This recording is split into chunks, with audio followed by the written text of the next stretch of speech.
بسم اللہ الرحمن الرحیم۔ 8ویں جماعت کے طلبات السلام علیکم ورحمۃ اللہ وبرکاتہ۔ امید کرتے ہیں کہ آپ سب اپنے اپنے گھروں میں خیریت سے ہوں گے۔ اللہ پاک ہم سب پر اپنے خاص فضل و کرم کرے۔ تو آج ہم ایک نیا سبق شروع کرنے جا رہے ہیں جس کا نام ہے آزمائش شرط ہے۔ تو شروع کرتے ہیں۔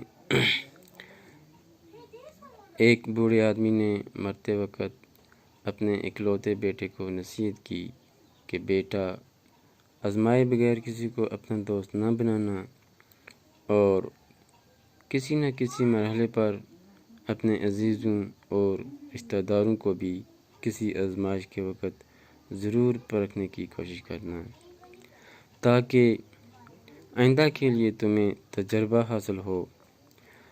کچھ دنوں بعد بوڑھا مر گیا اور بیٹے نے باپ کی باتوں کو آزمانے کے لیے اپنی بیوی اور اپنے قریبی دوست کی آزمائش کا تہیہ کر لیا۔ اس کا دوست بہت ہی چالاک تھا اور مقامی حاکم کے لیے مخبری یعنی جاسوسی کا کام کرتا تھا۔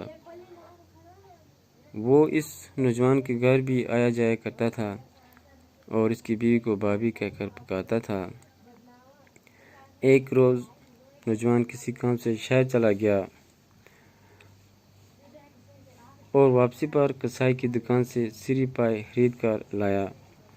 اس نے سوچا کہ اپنے مرحوم باپ کی نصیحتوں کو پرکھنے کے لیے یہ ایک اچھا طریقہ ہے۔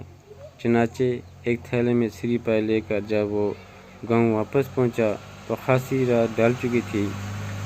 اس نے اندھیرے میں گھبرائی ہوئی آواز میں اپنی بیوی سے کہا کہ وہ گھر میں روشنی نہ کرے اور ایک کدال لے کر چپ چاپ آنگن میں ایک گڑھا کھودنے لگا۔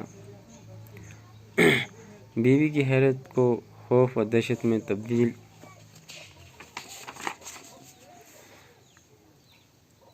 کرتے ہوئے اس نے کہا کہ میں نے اپنے ایک پرانے دشمن کو قتل کر دیا ہے اور اس کی کھوپڑی کو انتقاماً اپنے آنگن میں دفن کرنا چاہتا ہوں۔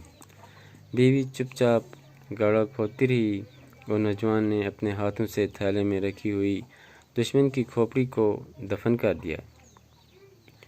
اس کام سے فارغ ہو کر نوجوان تو گہری نیند سو گیا، لیکن اس کی بیوی کو خوف کے مارے ساری رات نیند نہ آ سکی۔